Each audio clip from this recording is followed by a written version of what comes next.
Hey everyone, my name is Katrina. I'm a physical therapist, and in today's video, I'm going to show you how to use a foam roller to release your glutes. So there are different ways to do this. I will show you two different ways.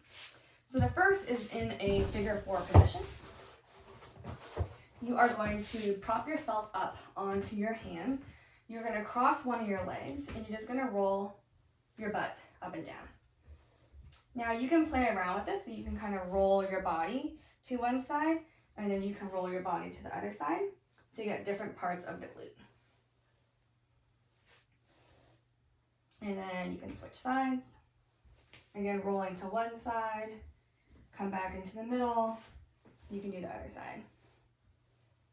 So that's one way you can do that. Again, just spend as long as you need to release tension there. The other way I like to do it is I like to kind of straddle it between my legs.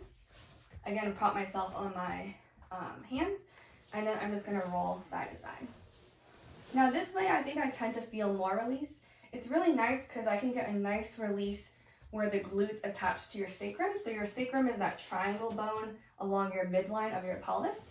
So you can really like hang out there, kind of get into those tissues, and then you can change sides and do the other side. So this is actually my preferred way of doing it. I actually feel a lot more massage or like muscle release when I do it this way. Okay, so that is how you would use a foam roller to release your glutes. I will also link down how you can use a foam roller to release your inner thighs and your IT band, so feel free to check those out as well.